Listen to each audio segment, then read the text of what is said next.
The Fiqh Council assigned me the task of writing a fatwa about transgenderism and what we as Muslims should be thinking and teaching about this very thorny issue. So for the last few months I was doing research and I submitted the fatwa, 8 pages long, some modifications. It has now been approved. This khatira is from me. The fatwa is approved by the entire council. The khatira I'm giving right now, it'll be a little bit extra, so don't quote this from the Fiqh Council. The fatwa, as I said, is 8 pages long, and I mentioned a number of points. I'm going to summarize some of these points. And this is especially given the current climate we live in, where this issue is now being discussed and being brought into cartoons, and our children are being exposed. This is something that we as adults need to be very, very familiar with and know how we teach our children. So the first point that I mentioned in this fatwa, which is something well known to all of us, the Qur'an and history both teach us that there are 2 genders. It's not just coming from the scripture. It's not just coming from mankind. Common sense, logic, reasoning, history, and the Qur'an all tell us that there are 2 genders. And the Qur'an tells us that mankind has been created from 2 genders and in 2 genders. Understand this point. We are created from 2 genders, right? So Allah Azza wa Jal mentions that from a male and female, we created all of you. So we're created from 2 genders. And Allah also says, وَبَثَّ مِنْهُمَا رِجَالًا كَثِيرًا وَنِسَاءً. From these 2, we spread forth multitudes of men and women. And the Qur'an explicitly says, وَلَيْسَ الذَّكَرُ كَالْأُنثَى. The male is not like the female. And our Prophet ﷺ said, women are the complementary halves of men. They're not the same. النِّسَاءُ شَقَائِقُ الرِّجَالِ. Women are the complementary halves. Half of mankind is women, half of mankind is man. The 2 put together form mankind. He didn't say they are the same. So we firmly believe that there is such a thing called sex and gender, and there is male and female, and that this difference is not just something that is imaginary or cultural. Because what modern society wants to teach our children is that gender is not the same as biological sex. This is what they're saying. That biological sex, you can be born male or female, a boy or girl. But to be assigned male or female, they say, it is from culture. It is from society. We say, no. The fact that there is boy and girl means there is male and female. And that we admit and we affirm that the male and female are not the same. And because they are different physiologically, because they are different from the DNA, you can take a cell from any male or any female and not ask who the person is and look under a microscope and you will know whether it is male or female from the DNA of that cell. From the cell all the way to the body, there are differences. Physically, physiologically, hormonally, there are differences in every single level of existence. And everybody knows this except in this generation. So because there are differences, the Shari'ah has taken those differences into account. And the Shari'ah has come with gender, not just with sex and sexuality. Gender. Male and female is not just imaginary. There are roles that are masculine, there are roles that are feminine. And the entire Shari'ah, from the first chapter of Tahara all the way to the chapter of inheritance, it is gender specific. You cannot argue that the Shari'ah ignores gender. Every hukum, or almost I should say, there are many hukum that are the same, but many ahkam are different. Many ahkam, many rulings are different between the male and the female. So we affirm that there are 2 genders, that these 2 genders are distinct and separate, and they are equally human. The one is not more noble than the other. This is our key point here. That both genders are equally human and noble, and in the eyes of Allah, they both have the same potential to earn Jannah. This is equality. This is real equality. They can get to Jannah the same. How they get to Jannah, what their tasks are different. Yes. But the potential to get to Jannah is the same. And that is ultimate equality. So this is point number 1 in the fatwa that we have, that there are 2 genders, and the 2 genders are real, and the 2 genders are not just a social construct or an imaginary cultural thing. This leads us to point number 2. If there are such things as 2 genders, then there must be differences between them. These differences, many of them yes, they are manifested in the cultural way, how we dress and how we act. But just because they exist in the cultural way doesn't mean it is only cultural. No, it is fitri. It goes back to how Allah created us. So every society in all of human history had differences in how women act, how women dress, how men do things. This is across and universal. So to claim that this is cultural and not from the fitrah, it goes against the experience of mankind. Therefore, point number 2, there is something called masculinity and there is something called femininity. And the Shari'ah requires the male to act masculine and the female to act effeminate. If a male goes out of his way to act effeminate, what is called cross-dressing, what is called, transvestite, drag queens, this type of stuff. If a male goes out of his way to dress like the female, or if the female goes out of her way to dress like the male, by unanimous consensus of all of the madahib, this is a kabira, a major sin, and it is Allah's la'na upon this person. We have a number of ahadith, our Prophet ﷺ said that Allah's la'na is upon the women who imitate men, and Allah's la'na is upon the men who imitate women. Now somebody says, hold on a sec, I cannot grow a beard biologically. Hold on a sec, my voice is effeminate naturally. We say, we're not talking about what is beyond your control. We're not talking about what you cannot control. We're talking about you doing something above and beyond. You going out of your way to dress or to act in a manner that you are forcing on yourself to act like the opposite gender. We say, regardless of what society says, we have our Shari'ah, and our Shari'ah says men should act like men and talk like men and dress like men, and women should act like women and talk like women and dress like women. وَلَيْسَ ذَكَرُ كَالْأُنْثَى. Regardless of what society says,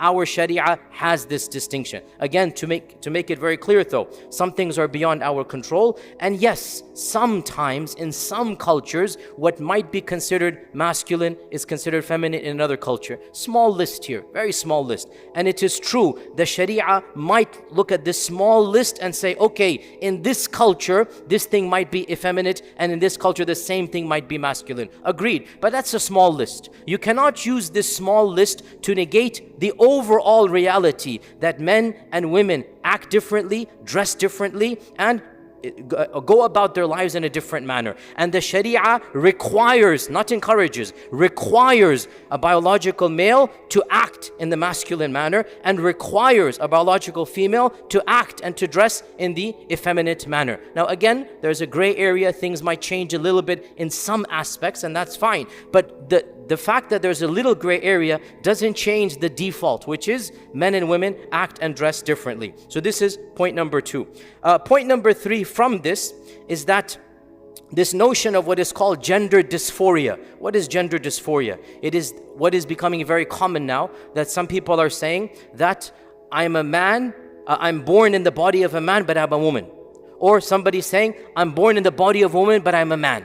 And so they will then, maybe go to the doctor, get surgery done, get hormones done, prevent that, gender to be manifested, block that gender via hormones, and maybe even do surgery. So this is called gender dysphoria. What is gender dysphoria? To feel that your biological sex is not your gender. So you're born with the body of a male, but somebody says, oh, but I feel I should be a woman. We talked about this issue in the fatwa. We said, Perhaps somebody might feel this way. We're not denying that might be a feeling. But the Shari'ah does not penalize and criminalize feelings. The Shari'ah did not come to dictate haram and halal on what is in the heart. The Shari'ah has come to dictate actions, not what is in the heart. So if a person feels a certain thing, maybe that feeling is beyond one's control. So Allah is not going to punish somebody for a feeling in the heart. And perhaps that is a struggle, and we sympathize with that struggle. But not every feeling must be acted upon. Not every urge must be manifested. Not every desire is pure and healthy. And the Shari'ah has come to teach us what desire is good and what desire needs to be controlled. We all have desires that are unhealthy.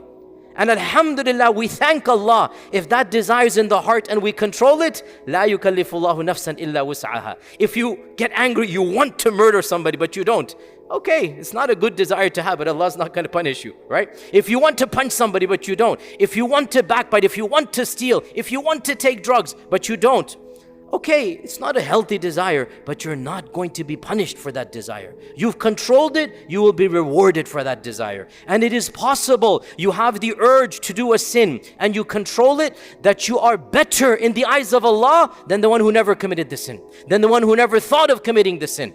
So we have to be careful that we don't penalize or criminalize the person for a feeling.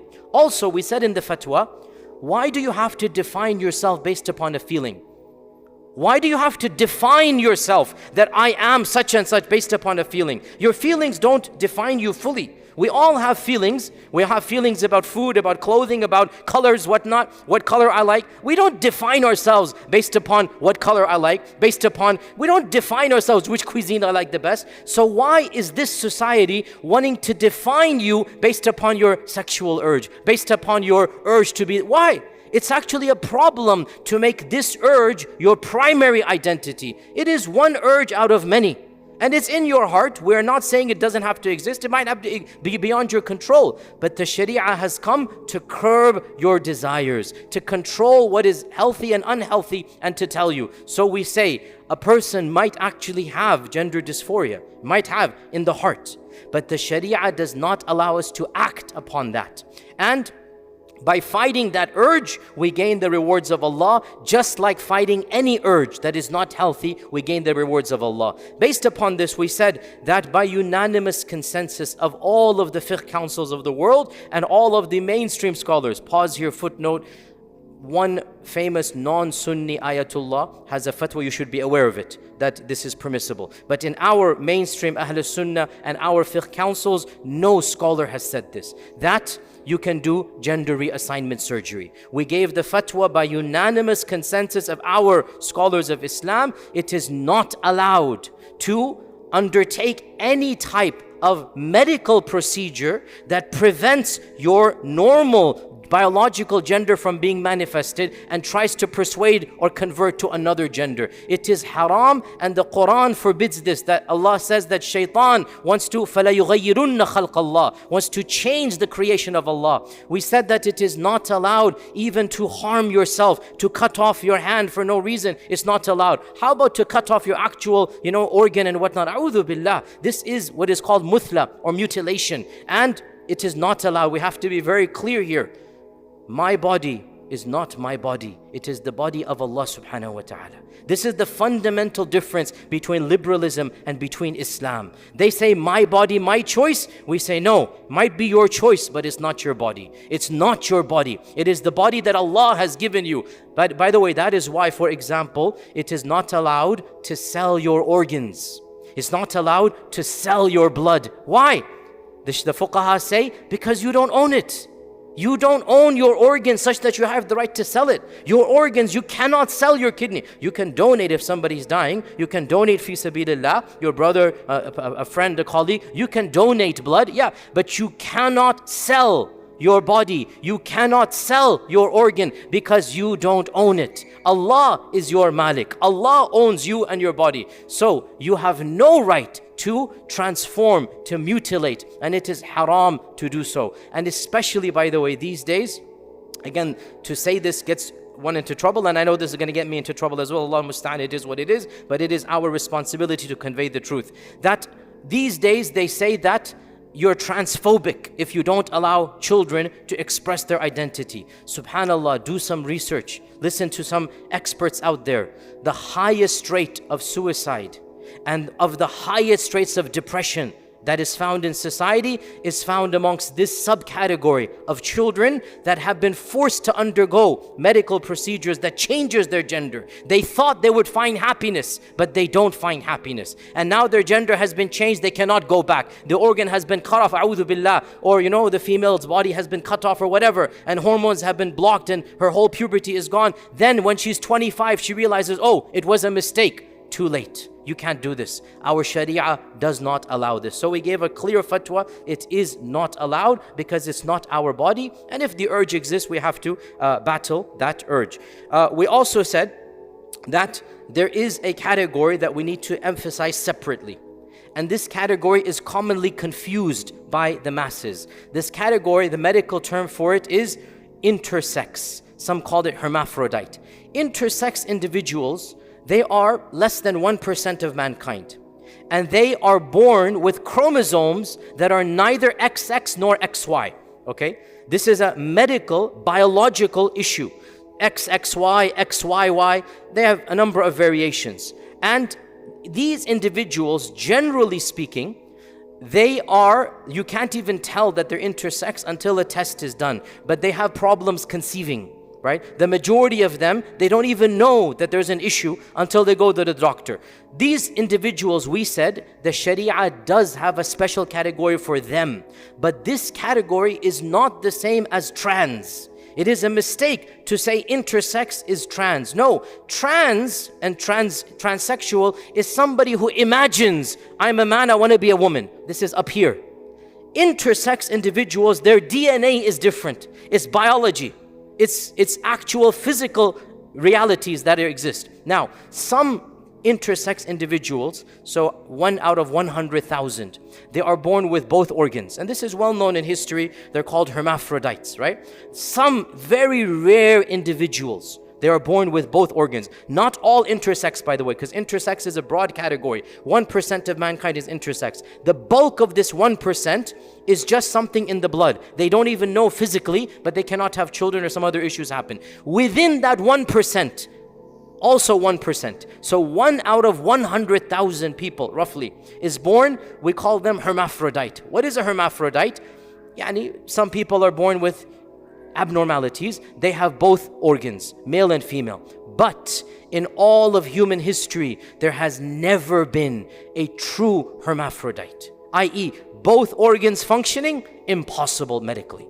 You have one organ functioning more than the other. You guys get, I don't need to get more graphic, you get the point here, right? One organ functions more than the other. There is no such thing in all of human history of a true hermaphrodite. This category, the Shari'ah has a special chapter. It is called khuntha. And this category, yes, perhaps for them, the Shari'ah has come with a third gender. And in some cultures in Pakistan, India, we have these types of people. We know they're different, they're born different, whatnot. Perhaps we can give some leeway that for that category that are born, again, don't misunderstand me. The real hermaphrodite, the real khuntha, it's not a state of the mind. It is actually something that is DNA. They are a different type of DNA. That category, perhaps we can say a third gender. Books of fiqh say they don't stand with the men, they don't stand with the women, they stand in the middle, right? If they are not classifiable. By the way, these days, there should be no hermaphrodite. Why? Because, we gave this in the fatwa, the only time a surgery would be allowed is not for trans, it's for hermaphrodite. The only time a surgery would be allowed is when a child is born with both organs. And the doctors will then choose which of the two organs is more productive or more being used, and so they will then have a surgery to make the child more one gender into the other. In this case, the surgery is recommended. Not even just allowed, it is recommended. But this is for the hermaphrodite, not for somebody who self-identifies as trans individual. So we have to be careful here that the term khuntha or intersex, which is a chapter in fiqh, should not be mistaken for the trans category. That is a totally different category, not related to this issue. We also said, as a part of this fatwa, is that the advice that we give to those that are struggling with not just gender dysphoria, but also same-sex issues, which is also becoming common in our times, that we have to be careful. And I said this before, I'll say it again. Don't fall prey to the ideology that people are telling you your primary identity is this urge within you. No, you are far bigger than this one urge. Your humanity is not defined by an urge in your heart. This label of I am this type of orientation, I'm that, you get what I'm saying, right? This label, why are you using it? Why are you defining your entire humanity based upon an urge of the sex or urge of your gender? You are much more than this, much more noble than this. So even if you have this urge, even if you have the urge that you're attracted to the same gender, which again, some people have it, it's beyond their control. Who said that that is your primary identity? Who said you have to put a label on yourself that I am like this? We say very clearly in our Shari'ah, we don't come out of any closet. You get my point here, right? We don't put a label on ourselves. If you have an urge that is not healthy, struggle with it, turn to Allah subhanahu wa ta'ala, get help discreetly from family and friends if they can help you out. But you don't have to go and be proud about an urge that is not healthy. If somebody's having a problem with alcohol, with drugs, if somebody has an anger problem, they don't define themselves, I am prone to violence, and they put it on their shirt. No. You have to have an urge that you're controlling. Now, if you need help and you go to somebody for help, yes, you tell somebody, I have this issue, can you help me out? No problem. But to advertise this and to identify with something that is not healthy and something that is not conducive to your morality, not at all. Our Shari'ah teaches haya, modesty. It teaches satr, which is to cover your faults. You don't go and tell people, even if you're committing the sin, may Allah forgive you. Don't go and tell other people that is another sin. Even if you're living an un-Islamic lifestyle and you're doing a major sin, don't tell me. Don't put it on Facebook. Don't advertise, because when you do that, you are destroying the satr, the barrier that Allah has placed between you and other people. Be shameful in front of Allah, ask for istighfar, may Allah forgive you. But when you open the door of haya, no haya, and you are flouting that you're doing something haram, then a'udhu billah, you have reached a different level of depravity. Our Prophet ﷺ said, Allah forgives all the sins of my ummah except those who publicize it. If you feel guilty about a sin, you turn to Allah for forgiveness, you have hope.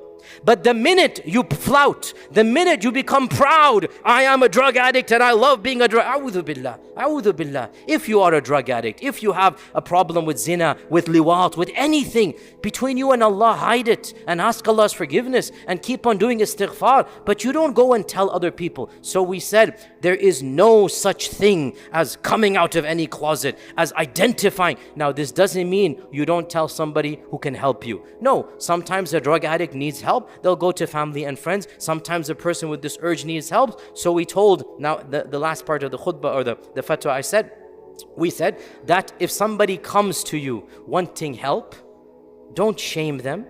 Don't make them feel worse than they already do. Have some humanity. If they come to you wanting help, and this is a problem that many of us have, that when we find out somebody is struggling with an urge, with a desire, right? Especially this desire, and they come for help. They don't come to flout. They don't come to legitimize. They come for help. We make them feel even worse and cut them off and shame them and name them. And this is absolutely wrong. Absolutely wrong. Our job is to facilitate and bring people closer to Allah, not to turn people away. However, we made a very clear point here. We differentiate, listen to me carefully, we differentiate between the one who comes to you for help versus the one who comes to you justifying and flouting and showing that they're proud in what they're doing. There's a big difference between the two.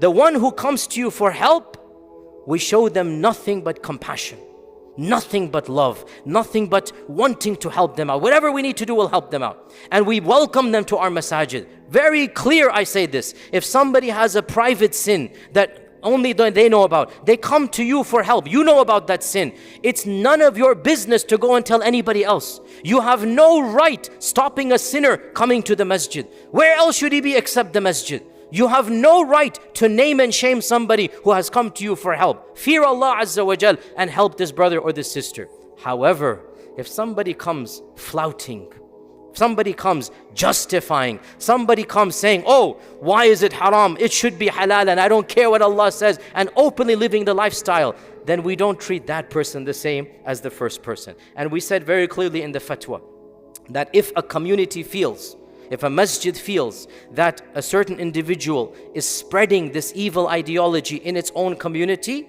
we have the Shari'i and the constitutional right to stop this person from coming to our masjid. We said this in the fatwa. Because masjids are places of purity. And public filth cannot be displayed in the masjid.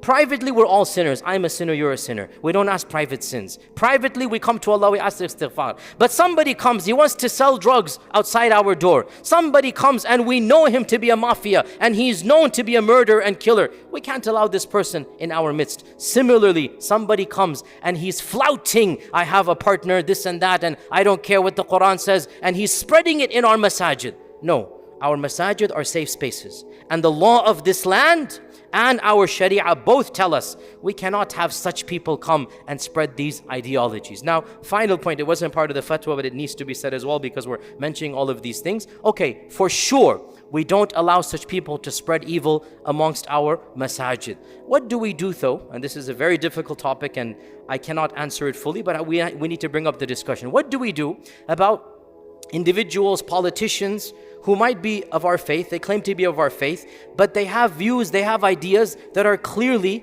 un-Islamic. They're already elected, they're in Congress, they're in Senate, they're already there, and they have ideas that are very wrong. Should we boycott them completely from the Muslim community? Should we cut off from them? Should we have some relationship? Should we have no relationship? I'm not going to answer this question here because it's not an answer in 2 minutes. I will say we need to be mature enough to have an open conversation about the pros and cons of having any type of relationship with such individuals. We also need to teach our children very clearly, whatever the situation might be, we need to teach our children, Muslim politicians are exactly that. Muslim politicians. They are not representatives of Islam. The representatives of Islam, they are the ulama, they are the preachers, they are the teachers. These are the ones that will teach you your values. As for a politician who happens to be a Muslim, they're a politician in the end of the day, and they're going to do things and say things that between them and Allah, and we correct them. So we teach our children, don't learn your morality from politicians. Don't learn your akhlaq and adab, your halal and haram from those in office. Now, whether the community chooses to invite them to a conference, right, or not, this is up for discussion. Every group should weigh the pros and cons. And you know what, my humble opinion, it's healthy to have a diversity here. Some people should be angry, how dare a Muslim do this? And others should be like, well, at least they're doing something for the community, let's have some relationship rather than break off from them. But whatever is done, we have to be careful that we don't make this an issue of takfir, a'udhu billah, that if somebody invites such a politician, they become a kafir. No, let's calm down a little bit, right? Politicians, they have good and they have bad. And sometimes a politician might be invited for some good, and even if they're invited for that good, the ulama have to warn against the bad, and that's what I'm doing right here. There are politicians in our country, they are very clearly Muslim, identifying as Muslim. Their ideas are wrong when it comes to this issue. And we have to clarify and clear up to our children, to our youth. Do not learn your akhlaq from those people. They might have some good, they might stand up to the APAC in the lobby, they might, bring in some issues that are khair for the community. Okay, good for them. But they're also, because they're politicians, saying and doing things that are absolutely haram when it comes to this issue. So we have to point that out and teach our children that don't judge Islam based upon them. They are not representatives of Islam. They are Muslim politicians. In the end of the day, with this I conclude. Brothers and sisters, every nation, every time, every place, it has trials that people are tested with. We as Muslims, we need to understand one of the biggest trials of our generation is gender and sexuality. If we will compromise on these issues, there is no faith community left on this earth that will remain firm to this. We have no choice but to take on the heat from the public. We have no choice but to take on what is going to come and point out, by the way, there are double standards. I mean, I don't want to go too late. I know I've spoken a lot here, but subhanAllah, where is liberalism? Liberalism is meant to tolerate, right? Okay, we agree. We will tolerate what is happening in society. We don't have to agree. We will tolerate. We agree. We are not preaching hatred of an individual. But why can't you tolerate we teaching our children our morality? It's a two-way street, isn't it, right? You want us to tolerate. Khalas, we agree. We will tolerate. In the sense, people are doing what they're doing. They're selling alcohol. We're not doing anything. They're, doing whatever they're doing. We're not stopping them. But you have to tolerate as well. It's a two-way street here. And you're not allowing us to teach our values to our own children. You are taking away children. By the way, in Canada right now, a Christian man was sent to jail and fined by the government because he refused to allow his 13-year-old daughter to undergo surgery. The daughter went to the hospital. The doctor said, oh, this is gender reassignment. And the doctor said she must be done gender reassignment. And the guy said, she's only 13. She's not even qualified to drive a car. You're going to change her gender? He refused. And he was sent to jail. It became a national case. And he was deprived visiting rights of the daughter. And khalas, now he's out on bail and whatnot. We're living in very dangerous times. You're going to stay silent at this, a'udhu billah. So we have to be brave, every one of us. Yes, with wisdom. And we have to be clear. We are not preaching hatred, much less violence. Lakum dinukum waliya deen. You have your way, but we have our way too. And our way is to teach our children what is halal and haram, what is morality, what is akhlaq. That's our prerogative. If you want us to tolerate, and we are tolerating, you must also tolerate in return. That is the essence of liberalism. But in reality, they are not liberals. They are very illiberals. The most bigoted are the liberals, because it's a one-way street. You must tolerate us, we will not tolerate you. Khair, we will point out the double standards, we'll point out the hypocrisy, and most importantly, we will remain firm to our commitments in front of Allah and teach our children the truth regardless of what society says. May Allah subhanahu wa ta'ala always allow us to see the truth as truth and to follow it, and to see the batil as batil and to abstain from it. Wa jazakumullahu khairan. Wassalamu alaikum wa rahmatullahi wa barakatuh.